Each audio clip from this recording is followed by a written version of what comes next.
Ranch Express Courier Private Limited. Domestic International Cargo. உங்கள் இல்லம் தேடி வந்து courier booking delivery செய்து தரப்படும். அவர்கள் அனுமதிகளை வழங்கி அதற்கான அறிவிப்புகளை வெளியிட்டிருக்கின்றார்கள். அதற்கான முன்னேற்பாடுகள் குறித்த கூட்டம் இன்று கோவை ஒருங்கிணைந்த மாவட்டத்தினுடைய பகுதி நகர ஒன்றிய பேரூர் கழக செயலருடைய ஆலோசனை கூட்டம் மிக சிறப்பாக நடந்து முடிந்திருக்கின்றன. கோவை மாவட்டத்திலிருந்து 10 சட்டமன்ற தொகுதியிலிருந்தும் திருப்பூர் மாவட்டம் பல்லடத்தில் மாண்புமிகு முதலமைச்சர் கழகத்தினுடைய தலைவர் மாண்புமிகு தளபதி அவர்கள் எழுச்சுரையாற்றுகின்ற அந்த சிறப்புமிகு மாநாட்டில் கோவை மாவட்டத்திலிருந்து 50,000 மகளிர் அந்த மாநாட்டில் பங்கு பெறுவதற்கான ஏற்பாடுகள் குறித்து விரிவாக ஆலோசனை செய்யப்பட்டுள்ளது. வருகின்ற 29ஆம் தேதி நடைபெறுகின்ற அந்த மகளிரணி மாநாட்டில் கோவை மாவட்டத்திலிருந்து 50,000 மகளிர் பங்கு பெறுகின்றார்கள் என்பத மகிழ்ச்சியான செய்தி இந்த நேரத்தில் உங்களோடு பகிர்ந்து கொண்டு அதற்கான ஏற்பாடுகளை முன்னெடுத்திருக்கின்றோம். இந்த எஸ்ஐஆர் வாக்காளர் பட்டியலுடைய வரைவு வாக்காளர் பட்டியல் நேற்று வெளியிடப்பட்டது. இன்று அரசியல் கட்சிகளுக்கு வழங்கப்பட்டதில் அந்தந்த பகுதி நகர ஒன்றிய பேரூர் கழக செயலகத்தில் அந்த வாக்காளர் பட்டியல் இப்பொழுது நாங்கள் பிரித்து வழங்கி வருகின்றோம். அந்த பட்டியலை பார்த்த பிறகு தகுதியான வாக்காளர்கள் யாரேனும் விடுபட்டிருக்கின்றார்களா, தகுதியில்லாத வாக்காளர்கள் யாரேனும் அந்த வாக்காளர் பட்டியலில் இடம்பெற்றிருக்கிறதா என்பதை பூத்து வாரியாக அதை ஆராய்ந்து ஆய்வு செய்து அதன் பிறகு அதற்கான ஆட்சேபனைகளை சம்பந்தப்பட்ட தேர்தல் அதிகாரிடத்தில் கொடுப்பதற்கான பணிகளை இப்பொழுது நாங்கள் முன்னெடுத்திருக்கின்றோம். அதைத்தான் எங்களுடைய கழகத் தலைவர் அவர்களும் அறிவுறுத்தி இருக்கின்றார்கள். எனவே முதலமைச்சருடைய வழிகாட்டுதலின்படி இந்த வாக்காளர் பட்டியலுக்கான பணிகளையும் இப்பொழுது முன்னெடுத்திருக்கின்றோம். 2 பணிகளுக்காக இப்பொழுது இந்த ஆலோசனை கூட்டம் நடந்து முடிந்திருக்கிறது.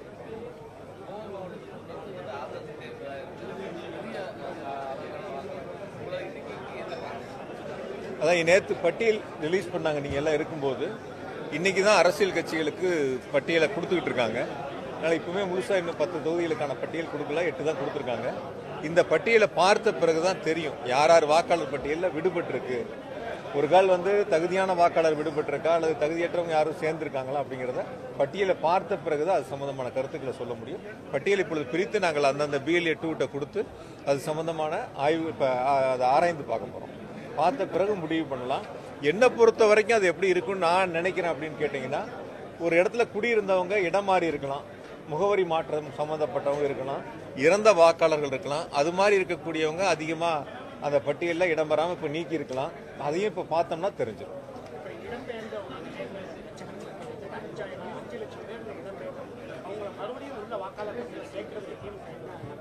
இல்லை, இப்போ இந்த பட்டியலை பார்த்துட்டு யாரெல்லாம் விடுபட்டிருக்காங்கிறத பார்த்த பிறகு அதுக்கப்புறம் புதிய படிவங்கள் கொடுத்து சேர்ப்பதற்கான முயற்சிகளை நாங்கள் முன்னெடுப்போம்.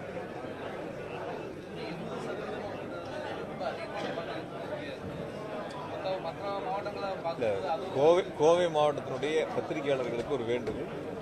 பொதுவாக சட்டமன்ற தேர்தல் 2021 இருக்கட்டும் அல்லது 24 நாடாளுமன்ற தேர்தல் இருக்கட்டும், எவ்வளவு வாக்கு சதவீதம் பதிவாச்சு அப்படிங்கிறது நீங்கள் கவனத்தில் எடுத்துக்க. இப்போ எவ்வளோ பதிவாயிருந்தால் ஏன் மீதி இருக்கக்கூடிய வாக்கு சதவீதம் பதிவாகலை? இப்போ 80% ஆயிருக்குன்னா 20 ஏன் ஆகலை, 75 தான் ஆயிருக்குன்னா 25 ஏன் ஆகலை அப்படிங்கிறத பார்த்தோம்னாலே அதில் இறந்த வாக்காளர் இருக்காங்களா அல்லது முகவரி மாற்றவங்க இருக்காங்களா, ஒரு இடத்துல குடியிருந்துட்டு இன்னொரு இடத்துல போய் அந்த இடத்துல வாக்காளர் பட்டியலை சேர்த்துருக்கும் போது இங்கே ஓட்டு போட வரமாட்டாங்க. அதனால் பதிவு சதவீதம் குறைவதற்கான வாய்ப்புகள் இருக்குது. அதனால் இப்போ இந்த பட்டியலை பார்த்தோம்னா முழுசாக தெரியும் எந்த அளவுக்குங்கிறது.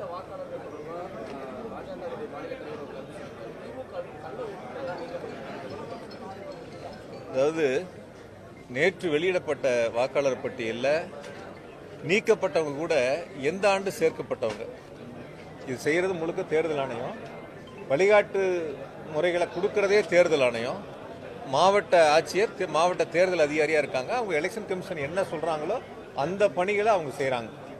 ஆகையால் இதெல்லாம் ஒரு காலகட்டங்களில் சேர்த்தாங்க. ஏற்கனவே 10 வருஷம் அவங்களோட கூட்டணியில் இருக்கிற அதிமுக தான் ஆட்சியில் இருந்துச்சு. அப்போ அந்த 10 வருஷங்கள் இந்த கள்ள ஓட்டுகள் அவங்க கண்ணுக்கு தெரியலையா, இல்லை அவங்க கூட்டணி ஆட்சி இருக்கும்போது அவங்களுடைய கண்ணுக்கு தெரியலையா, இப்பயும் அவங்களோட கூட்டணியில் தான் இருக்காங்க. அப்போ அப்பொழுதெல்லாம் அது கள்ள ஓட்டா நல்ல ஓட்டாக இருந்துச்சு, இப்போ கள்ள ஓட்டாக தெரியுதான்னு கேட்குறேன் நான். நயினார்நாதனுக்கு தெரியும், தெரிஞ்சுமே இந்த கருத்தை சொல்லியிருக்காரு. அப்படின்னா அவங்க 10 வருஷம் கூட்டணியில் இருந்தவங்க, ஆட்சியில் இருந்தவங்க, இவங்க கூட்டணியில் இருந்தவங்க, அப்போல்லாம் அவங்களுக்கு தெரியாதான்னு கேட்குறேன் நான். பொதுவாக வாக்காளர் பட்டியல் ஒரு நேர்மையான வாக்காளர் பட்டியலாக, தகுதியுடைய வாக்காளர் பட்டியலாக இருந்துச்சுன்னா தேர்தலை பொறுத்தவரை எதிர்கொள்வதற்கு ஒரு வசதியாக இருக்கும். இந்த பட்டியலை பொறுத்த வரைக்கும் நீக்கப்பட்டவங்களையும் புதிதாக சேர்க்கப்பட்டவங்களையும் திருமணம் ஒரு முறை பார்க்கணும். ஏன்னா பட்டியல் இன்னைக்கு கொடுத்துருக்காங்க, கொடுத்த பட்டியலை முழுமையாக பார்த்த பிறகு தான் யாராவது விடுபட்டிருக்கா இல்லை யாராவது வந்து தகுதி இல்லாமல் சேர்ந்துருக்காங்களான்னு பார்த்துட்டு முடிவு செய்யும்.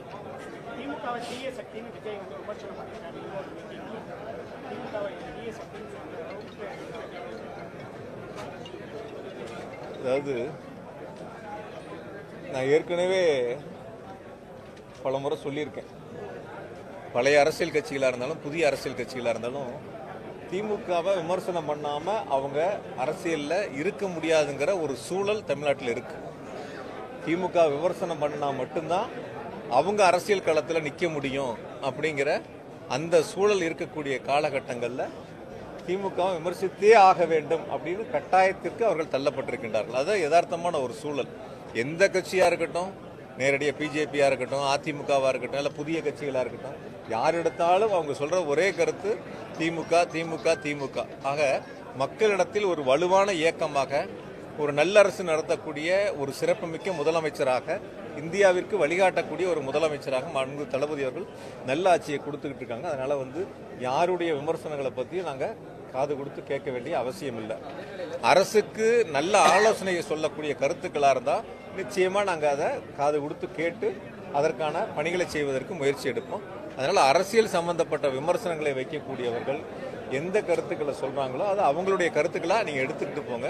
எங்களை பொறுத்த வரைக்கும் வந்து எங்கள் இயக்கங்களை பொறுத்த வரைக்கும் வந்து பேரறிஞர் அண்ணாவாக இருக்கட்டும், முத்தமிழை டாக்டர் கலைஞர் அவர்களாக இருக்கட்டும், நம்முடைய மாநில முதலமைச்சர் தளபதி அவர்களாக இருக்கட்டும், மக்களுக்கான ஒரு அரசை நடத்திக்கிட்டு இருக்கிறாங்க. அதனால் யாருடைய விமர்சனங்களையும் நாங்கள் காது கொடுத்து கேட்க வேண்டிய அவசியம் இல்லை.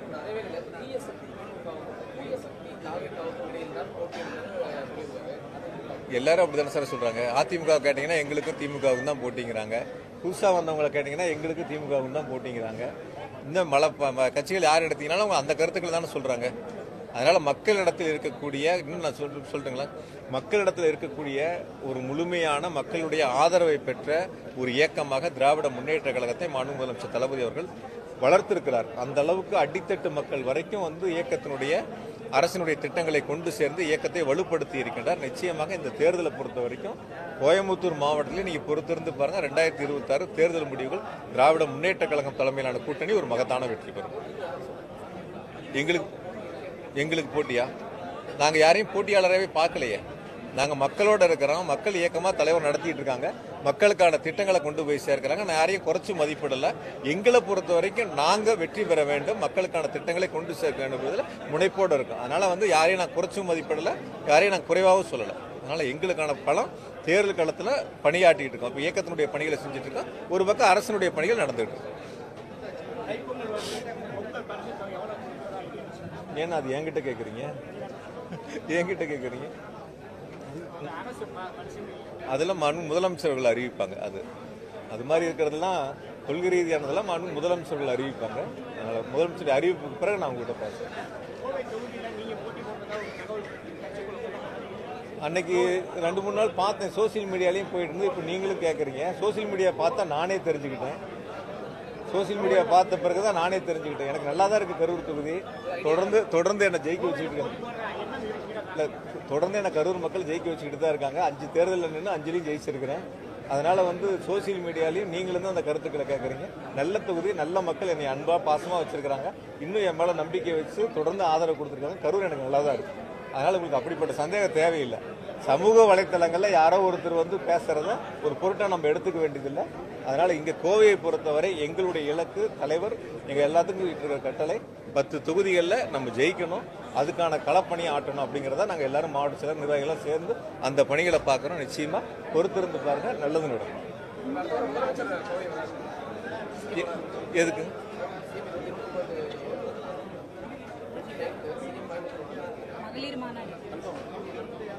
இல்லை, அது 29 மகளிர் மாநாட்டுக்கு தான் வர்றாங்க. 29ஆம் தேதி மாலை நடைபெறுகின்ற மகளிர் மாநாடு, திருப்பூர் மாவட்டம் பல்லடத்தில் நடக்கிற மாநாட்டுக்கு தான் வர்றாங்க. அதில் கலந்துக்கிட்டு இங்கே எதுவும் நிகழ்ச்சி இல்லை, இங்கே எதுவும் இல்லை. அது ஒன்றிலே இயக்கம் சார்ந்த நிகழ்ச்சி, அதில் மட்டும் கலந்துக்கிறாங்க.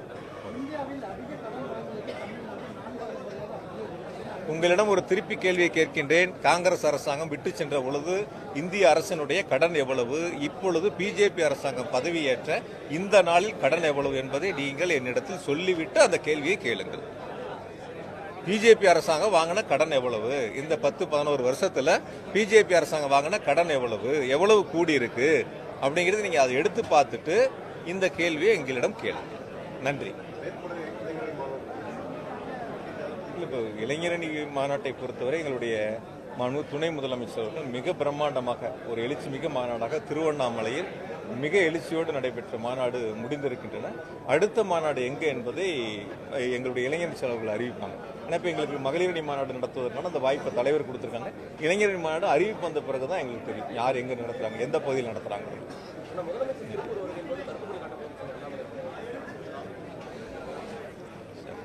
அதாவது திருப்பூர் மாவட்டங்களில் பொதுவாக அந்த குப்பை எடுப்பது சம்பந்தமான ஒரு பிரச்சனை ரொம்ப நாள் போயிட்டு இருக்கு.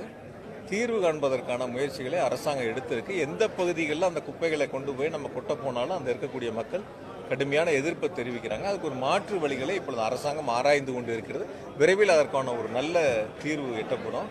நீங்க சொன்ன நபர் நாடாளுமன்ற தேர்தல் அப்ப நிறைய வாக்குறுதி அள்ளி விட்டாரு, நிறைய வாக்குறுதிகளை அள்ளி விட்டாரு. நீங்கெல்லாம் வானலாவிய புகழ்ந்து எழுதுனீங்க. வாக்கு எண்ணிக்கை முத நாள் பார்த்தீங்கன்னா ஆங்கில தொலைக்காட்சி வரைக்கும் வந்து பேட்டிகள் லைவ் அப்படியெல்லாம் ரொம்ப பரபரப்பாக போயிட்டு இருந்தது. ஏதோ ரிசல்ட்டே வந்துட்ட மாதிரியும் அங்கே அடுத்த பதவியேற்பு விழாவுக்கு போயிட்ட மாதிரியும் அப்படி ஒரு பரபரப்பு நீங்களாம் சேர்ந்தா உருவாக்குனீங்க. இன்னைக்கும் அதே சூழலை தான் சில பேர்த்துக்கு உருவாக்கிட்டு இருக்கிறீங்க. இன்னைக்கும் அதே சூழலை தான் சில பேர்த்துக்கு உருவாக்கிட்டு இருக்கிறீங்க. வீட்டில் கிளம்புறதுலேருந்து போட்டு லைவை போட்டு ஒரு ஒத்த காரை காட்டி லைவ்லாம் போடுறீங்க. அது இப்போ பொதுவாக சார் உங்கள் கம்பெனியில் வந்து ஒரு ஜிஎம் நியமிக்கிறது நீங்கள் நியமிக்கலாம். சில பேர்த்துக்கு மட்டும் சொல்கிறேன். உங்கள் கம்பெனியில் எந்த போஸ்ட் வேணாலும் நீங்கள் கொடுக்கலாம். ஆனால் முதலமைச்சர் தேர்ந்தெடுக்கிறது ஒரு தொலைக்காட்சியோ ஒரு பத்திரிகையோ பார்த்து முடிவு செய்ய முடியாது.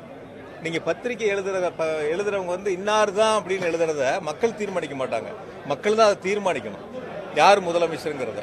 ஒருத்தர் புகழ்ந்து எழுதுனதுனாலையோ, ஒருத்தர் 3ஆம் பக்கத்தில் செய்தி போடுறதுனாலையோ, இன்னொருத்தர் 6ஆம் பக்கத்தில் செய்தி போடுறதுனாலையோ மாற்றங்கள் உருவாக்கிட முடியாது. மக்கள் தான் யார் முதலமைச்சருங்கிறத தீர்மானிக்கணும். அதனால நீங்க சொல்றக்கூடிய நபர் வந்து என்னெல்லாம் சொன்னாரு, ஏதாவது ஒன்று வந்திருக்கா? நான் கேட்குறேன். கோயம்புத்தூர் நான் அன்னைக்கே கேள்வி கேட்டேன், ஆர்ப்பாட்டத்தப்ப அண்ணங்கிட்டையும் கேட்டேன்.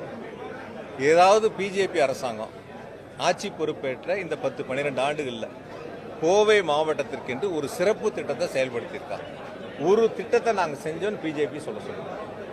அதுக்கு பிறகு நாங்கள் பட்டியல் போடுறோம் என்னென்னலாம் மாநில அரசாங்கம் மாநில நிதிகளை கொண்டு நாங்கள் இங்கே செயல்படுத்தி இருக்கிறோம், எந்த அளவிற்கு கோவை வளர்ச்சி அடைஞ்சிருக்குங்கிறத நாங்கள் சொல்கிறோம். அதனால் ஒன்றிய அரசை பொறுத்த வரைக்கும் எய்ம்ஸாக இருக்கட்டும், மெட்ரோவாக இருக்கட்டும், இதுக்குமே நிதியும் கொடுக்க மாட்டாங்க, செய்யவும் மாட்டாங்க. தமிழ்நாட்டினுடைய வளர்ச்சியில் பிஜேபிக்கு அக்கறை இல்லை.